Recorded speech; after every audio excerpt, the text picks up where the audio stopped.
What brought Princess Catherine and Princess Anne, two women of vastly different royal journeys, into an unspoken alliance during Queen Elizabeth's final days? Whispers behind palace walls suggest this pact wasn't forged out of duty, but desperation. Their bond held a secret so dangerous, even King Charles was kept in the dark. Before we go deeper into what this really means for the royal family, make sure to subscribe so you don't miss a single update. In the quiet corridors of Windsor Castle, long after the royal engagements ended and the cameras stopped rolling, something extraordinary began to unfold.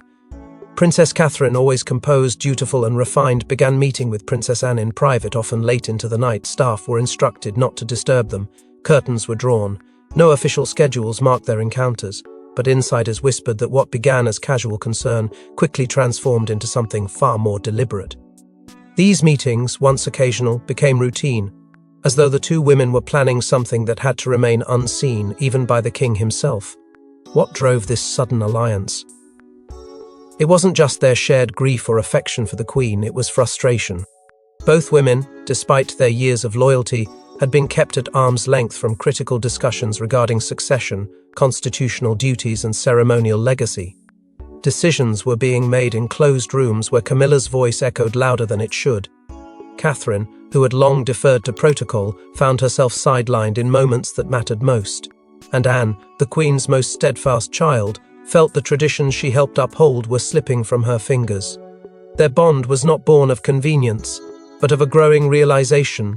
The monarchy was shifting dangerously and not in the direction the Queen had envisioned. As Queen Elizabeth's health declined, not everyone in the royal family was told the truth. Some were given optimistic updates, others were left entirely in the dark. But Catherine and Anne, through their quiet vigilance, saw the real picture. The Queen was fading, and with her, a very specific vision of the monarchy's soul. They saw how Camilla began stepping into spaces that were once sacred to the Queen, giving orders, reshuffling private staff, even consulting with advisors on matters well above her rank. Something felt wrong, deeply wrong, and neither Catherine nor Anne was willing to let it continue without resistance. It was during one of these concealed meetings, just days before the Queen's final hospitalization, that Anne made a chilling confession to Catherine. The Queen had once told her, in hushed tones, of a fear she held close to her heart, that her departure would leave the crown vulnerable not just to politics, but to betrayal from within. That conversation became the catalyst. In that moment, Catherine and Anne made a vow. They would not let Elizabeth's final wish be manipulated, ignored, or buried. If necessary, they would risk everything to protect what she had built. But while the world thought Queen Elizabeth passed peacefully surrounded by loved ones, Catherine and Anne knew the truth was far more harrowing and heartbreakingly hidden. In a private, undocumented conversation, Queen Elizabeth revealed her deepest fear, not about her health, but about the monarchy's soul. What she told Catherine and Anne shook their sense of loyalty and forced them to choose between obedience and truth. It was a moment etched in silence, a sacred pause in time that would never be recorded in any official ledger. The Queen, frail but still sharp, summoned only two people into her private quarters at Windsor: Princess Anne, her iron-willed daughter, and Princess Catherine, the quiet observer who had become her emotional shadow. No aides, no doctors, no courtiers, just the three of them, behind a locked door, as the Queen whispered truths that had been too danger to speak aloud. Her voice didn't tremble because of age, it trembled because of the weight of what she was about to share. She did not speak of her physical decline.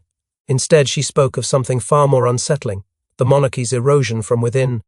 She confessed to them both that her greatest fear wasn't death, but legacy. A creeping doubt had long haunted her that those around her, those she once trusted, were beginning to distort the monarchy's purpose. The names came slowly, as though they pained her to say aloud: Camilla, Andrew, not for their roles in the public scandals that newspapers had long devoured, but for something quieter and far more dangerous: their subtle manipulation of internal influence, their growing circles of loyalty, and their willingness to override tradition with ambition.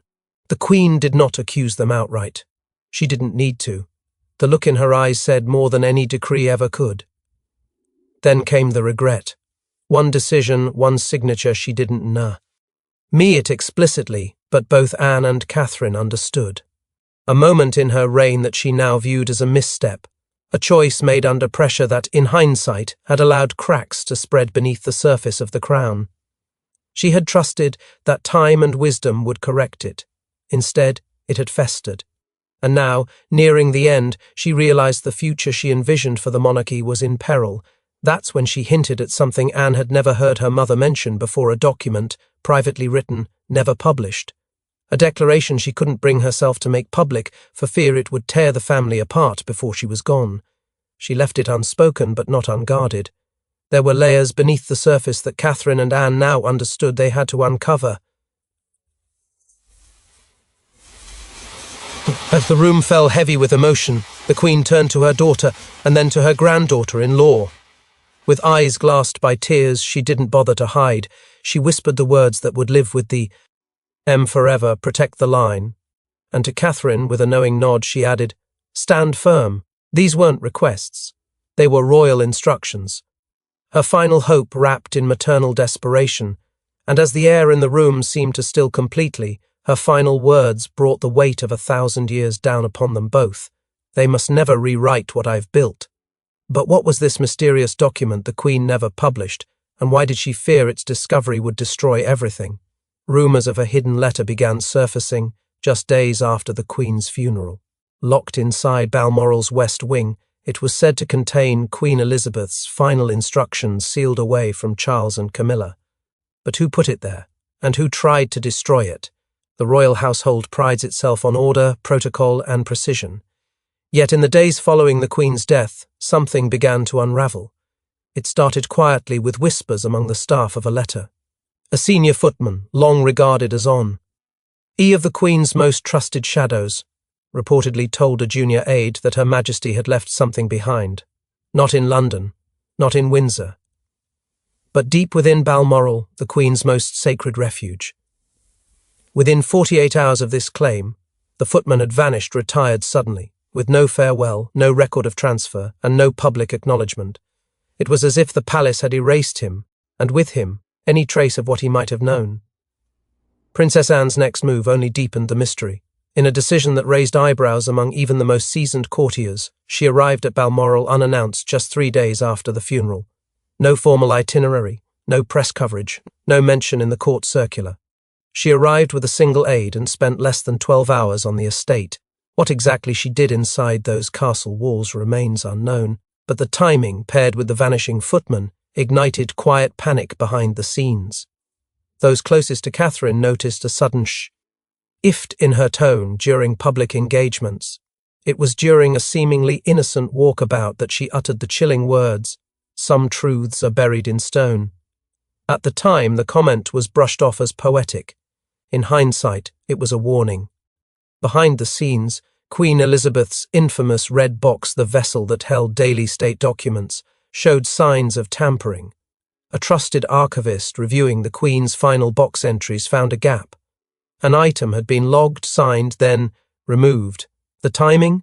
Just hours before her passing, there was no explanation offered.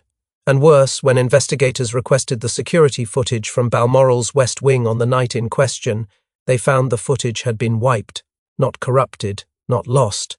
Wiped deliberately just after midnight. Whoever had gone in had ensured they wouldn't be seen leaving. And then it happened. A maintenance team working on repairs to a hidden corridor near the Queen's private study uncovered an envelope wedged behind a loo. Panel. It was unmarked except for a single instruction to be opened only by her. No seal, no crest. But it bore the unmistakable imprint of Queen Elizabeth's handwriting. The envelope was quietly handed to Anne before anyone else could intervene. Its contents weren't immediately known. But something in Anne's demeanour changed. A fire returned to her eyes, a sense of urgency that hadn't been seen since the darkest days of Diana's fallout. But once the letter was found, its contents changed everything, and Catherine's role in the Queen's final wish was far more powerful than anyone knew. Beneath her composed exterior, Catherine had been chosen for something far greater than anyone imagined, not just as consort, but as protector of a vision Queen Elizabeth feared would vanish without her. What the monarch wrote in that letter could bring down decades of royal precedents. The contents of the hidden envelope were staggering, simple, direct, and written in the Queen's unmistakable hand. The message, brief yet deliberate, named Catherine not merely as a future queen consort but as the anchor of the crown's future. These weren't ceremonial words. They were a designation, one that placed Catherine in a position no royal wife had held before. The Queen, in her final months, had envisioned a stabilizing force, a modern matriarch who could quietly shepherd the institution through a volatile era. And she had chosen Catherine. The letter went further. It mentioned a three-woman council, one rooted in wisdom, integrity, and continuity: Queen Elizabeth herself, Princess Anne, and Catherine, a trinity meant to ensure the monarchy survived, not through titles alone, but through trust. Within this private testament, the Queen had requested that Catherine be granted ceremonial oversight during the transition of reign, not to usurp Charles, but to serve as a safeguard, a quiet counterbalance, an internal guidepost in a family that was drifting too far from its founding principles. But almost immediately, forces within the palace moved to erase the document's legitimacy. Camilla, aware of its implications, allegedly called an emergency legal review to determine whether the letter held constitutional weight. She framed it as concern for protocol, but those closest to the situation knew it was fear, because if the Queen's words were honoured, it would place Catherine above Camilla in influence and intention. That could not be allowed. What followed was a subtle but bitter clash within royal walls. Charles, caught between honouring his mother's final words and preserving his new queen's dignity, chose silence. But Anne did not. In a shocking move, she refused to vote on a ceremonial delegation that blatantly ignored Elizabeth's private instruction. Her absence from the decision was noticed, and her silence spoke louder than any formal protest. And then there was William.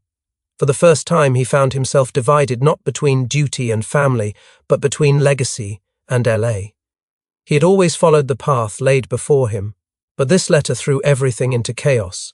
His wife, his partner, had been chosen for something beyond the traditional mold. If he supported her, he risked triggering a constitutional crisis. If he didn't, he'd betray the very woman the Queen had trusted most in her final days. But the quiet war to suppress the Queen's final message had only just begun, and its battlefield would be the very halls of Buckingham Palace. Before the Queen was even laid to rest, forces were already at work to erase her final decree. Led by Camilla, a stealth operation unfolded to discredit the letter, isolate Anne, and corner Catherine into silence. But one mistake would expose everything. 2 days after the state funeral, while the nation was still mourning and the public face of the monarchy remained draped in solemnity, Camilla convened a private meeting with royal legal advisers at Clarence House. It wasn't marked in the court circular, nor was it acknowledged in internal calendars. But multiple sources later confirmed that the meeting's purpose was not grief counselling or transitional planning, it was damage control. The Queen's final letter, though handwritten and deeply personal, posed a threat to Camilla's newly solidified place beside the throne. It needed to be neutralized not through denial, but through quiet revision. One aide, perhaps unaware of the full implications, was overheard referencing a strategy memo titled "Rewriting the Ending." That phrase would later become a chilling symbol of the weeks that followed. Behind the scenes, Anne felt the pressure first. For the first time in decades, she was excluded from key succession briefings. No explanations were given, but her usual briefings from private secretaries stopped. Papers she was once routinely copied on were suddenly withheld, and Catherine, normally shielded and respected within palace corridors, noticed a disturbing shift in her own security detail. Her lead protec, son officer, was replaced without warning. Her movements, once fluid and autonomous, became monitored, rerouted, and at times denied. It was subtle but deliberate.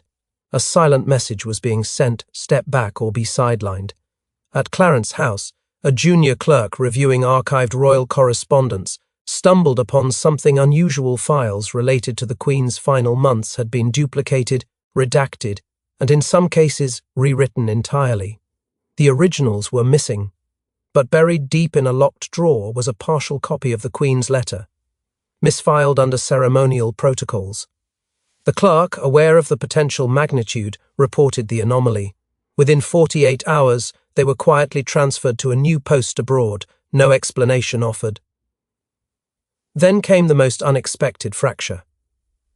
The Queen's longtime private secretary, a man known for his discretion and unshakable loyalty, resigned. No interviews, no honours, no farewell. Just a single note left on his desk. Some truths are not OU. RS to bury. His departure sent shockwaves through the inner circle. Those who remained knew something serious had been buried literally and figuratively. And yet, amidst the chaos, Camilla moved with precision, drawing lines of control tighter around the palace with each passing day. But as Camilla tightened her grip on the palace, she didn't realize Anne was already preparing to go public with Catherine by her side. It happened behind closed doors, but its shockwaves are still felt. At a private emergency gathering in Windsor, Anne confronted Charles with evidence and a warning: honor the Queen's final wishes, or the monarchy would suffer the consequences. The meeting was not scheduled, it was not formal, it was demanded. Anne, flanked by Catherine, requested an immediate audience with the king following a series of unexplained silences and strategic omissions from official palace affairs. The room was small, but the tension inside it roared like a storm. Anne came not with rhetoric, but with receipts. She pulled from her coat a single envelope, aged, worn and marked with the Queen's personal seal. The signature was unmistakable, her mother's final directive, now undeniable. It wasn't just a letter, it was a weapon. One Anne had no intention of keeping sheathed any longer. Catherine said nothing. She didn't have to. Her presence alone unsettled the room. She stood tall beside Anne, composed and unreadable, the same way Queen Elizabeth had trained her to be. But her silence was thunderous. It told Charles everything: that the quiet patience was over, that the women of this family were done being brushed aside in a game of institutional chess. And as Charles opened the envelope and his eyes scanned the handwriting he had known his entire life, something in his face changed. Not confusion, not anger, but anguish. The kind that comes when a man realizes his mother had made a decision he was never meant to override. Anne did not raise her voice. She didn't need to. She laid out a threat with royal clarity. The letter, along with corroborating evidence, would be made public if the Queen's wishes continued to be dismissed. She made it clear that neither tradition nor title would shield anyone from the truth. The monarchy, she warned, would not survive another betrayal. The room fell into a hush, broken only by her words: "You may wear the crown," but she carried its weight longer than anyone. What followed was chaos. Palace aides, stunned by the confrontation, scrambled behind the scenes. Several were seen leaving the meeting visibly shaken. 2 senior staffers resigned within the week. One, known to be close to Camilla's inner circle, refused to comment. Another was overheard saying, "It's all coming down faster than we thought." The system that had always relied on loyalty, secrecy and silence was cracking under the pressure of a single truth: that the Queen's final will had been hidden in plain sight, and that 2 women were prepared to burn the facade. Down to protect it. But even after the ultimatum, the war wasn't over because someone inside the palace was still leaking stories to the press. And the betrayal ran deeper than anyone imagined. A trusted royal insider, a trail of private calls, and a pattern of conveniently timed tabloid leaks meant to discredit Anne and Catherine. Someone close had chosen their side, and the betrayal would send shockwaves through the monarchy's most private ranks. In the days that followed Anne's ultimatum at Windsor, something began to rot from within. Sensitive details that had never left closed council rooms started appearing in tabloids verbatim. Anonymous palace sources began suggesting that Anne's behaviour had grown erratic and that Catherine had become obsessed with a phantom letter. Public confidence, which had only just begun leaning in their favour, teetered dangerously. At first it seemed like coincidence, but Catherine noticed it first. Every time she and Anne took a strategic step, foe roared. The press somehow got there before them. Catherine's inner circle began shrinking.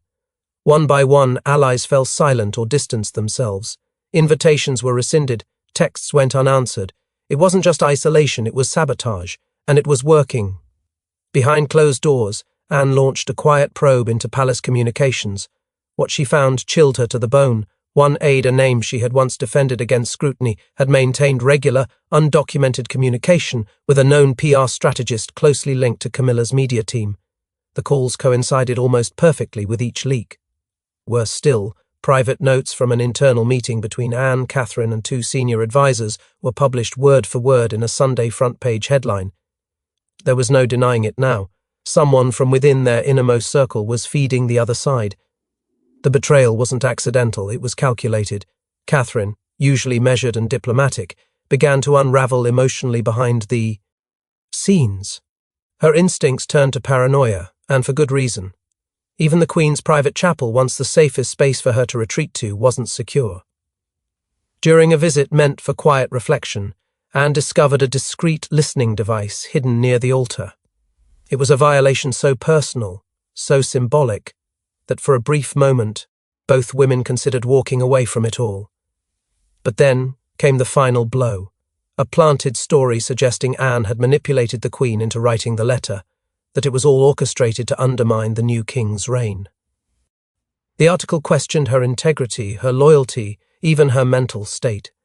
It was the kind of smear that could stain a lifetime of service. The monarchy was turning against its own, and it was being orchestrated from the shadows. And then the mask finally slipped. An internal error exposed a document draft sent from the betrayer's personal device to an outside media contact. The name attached stunned both Anne and Catherine. It wasn't a R.E. appointee. It was someone who had served Queen Elizabeth directly for over 15 years. A trusted face in every royal engagement. The very person who had once helped draft the Queen's final Christmas speech. Pain wasn't just political, it was personal. And in that revelation, all doubt vanished. The traitor was removed in silence, their names scrubbed from all royal logs, their office cleared before sunrise. But with the traitor gone, a clear path finally opened, and what followed was the boldest move Anne and Catherine had ever made. A revelation that would finally unearth the truth in an unprecedented joint broadcast. Princess Anne and Princess Catherine addressed the nation not as rebels, but as guardians of Queen Elizabeth's truth. What they revealed stunned the public, shifted royal allegiances, and shattered Camilla's grip on narrative. The palace had never seen anything like it. For the first time since Queen Elizabeth's death, two senior royals broke from protocol and stepped into the spotlight together, not for a celebration, not for ceremony, but for confrontation. Dressed in unwavering resolve, Anne and Catherine stood side by side before the cameras, their message sharp, emotional, and entirely unapologetic. They weren't speaking for themselves. They were speaking for a woman whose voice had been silenced too soon, whose final wishes had been buried under fear, ambition, and control. The letter, the one Camilla had worked tirelessly to discredit, was now being read aloud to the nation, its words no longer confined to shadows. And in those words, the Queen's truth roared louder than ever before. Anne read first. Her voice cracked only once, when she repeated the phrase, "Protect the line." Then Catherine followed, delivering the final lines of the Queen's personal appeal, where Elizabeth had written that the monarchy should be guarded not by power, but by those with hearts unshaken by ego. The room behind the broadcast was silent, but the country erupted. Social media flooded with messages of support. Polls swung overnight. Commentators called it the most important royal broadcast since Diana's Panorama interview. But this time, it wasn't scandal they revealed, it was clarity. The Crown had been at war with its own conscience, and Anne and Catherine had just torn open the veil. Camilla, for all her usual poise, issued no response. Not a word, no statement, no correction, only silence, and in the court of public opinion, that silence spoke volumes. Charles, too, remained still. Those close to the king said he spent the following hours alone in his study, the Queen's original letter now framed quietly on his desk. He didn't need to speak. His lack of denial was confirmation enough. Within a week, Buckingham Palace began rolling out new procedural safeguards ensuring that any future monarch's personal directives could not be overruled or buried by internal politics again. For the first time in decades, the institution looked inward, reshaping its most sacred mechanisms not just to preserve tradition, but to protect intent. Anne and Catherine had done what many thought impossible. They had defied protocol not to rebel, but to restore, and in doing so, they realigned the public's faith in a family that had too often chosen secrecy over sincerity. Their broadcast didn't dismantle the monarchy, it saved it. Not by rewriting the past, but by finally telling the truth. But even as the world applauded, a quiet truth still lingered. What else did the Queen leave behind, still hidden, waiting to shake the crown again? Beneath Windsor Castle lies a private vault only the Queen could access, and it remains unopened to this day. Inside may be the final missing pieces of a legacy she protected with her life. What lies within could change history, but not everyone wants it found. Few people even knew it existed. Fewer still dared speak about it. But now, after the storm that rocked the monarchy with Anne and Catherine's reveillette, attention has quietly shifted to the one place Queen Elizabeth never allowed anyone to enter unaccompanied, her personal vault beneath Windsor Castle. Its existence was confirmed, reluctantly, by a former royal archivist who served under her for over 2 decades. According to him, the vault wasn't listed in official inventory, it wasn't secured by palace guards. It was protected by the Queen's own methods, meticulously hidden and sealed with a mechanism no one else had the authority to override. Not even Charles. Rumours swirl like mist around what might be inside. Some whisper of handwritten diaries chronicling private conversations and royal conflicts, letters never sent, decrees never signed. Others claim there are video recordings, personal messages intended for members of the family at specific moments, including one supposedly labelled for when the crown is questioned. Whether truth or speculation, what matters is this: the vault remains sealed, and the one person who once had the power to open it is gone. And yet, something has changed. Catherine, in the weeks following the joint broadcast, has been spotted at Windsor on multiple occasions, always discreet, always without explanation. What she's seeking, or whether she's already found something, remains the palace's most tightly guarded whisper. Charles has resisted all calls to authorize an opening. Publicly, he maintains that the Queen's private legacy is to be respected. But inside sources suggest a different story, that he fears what might be revealed, not because it would destroy the monarchy, but because it might prove that even now, even from beyond the grave, his mother still holds the final word. Anne, ever the silent sentinel, has said little. But in a rare moment during a private charity function, she was asked whether the vault should be opened. Her response was chilling in its simplicity: some truths should never stay buried. That comment, cryptic and final, has only deepened the mystery. If the Queen left behind her final thoughts, her last reflections, her ultimate verdict on the direction of the crown, then what happens when those words reach the light? What happens if they contradict everything that's unfolded? The monarchy may have weathered one storm, but the air around Windsor still hangs heavy with a sense of unfinished reckoning. One vault, one monarch's silence, and a nation waiting, wondering whether the final chapter has truly been written, or if the most explosive revelations still lie behind stone and steel. And so, while the truth of Queen Elizabeth's final days has been partially revealed, the greatest secrets may still lie beneath the stone floors of Windsor, waiting for the next reckoning. Thanks for watching. Please don't forget to like and subscribe, and we will see you in next one.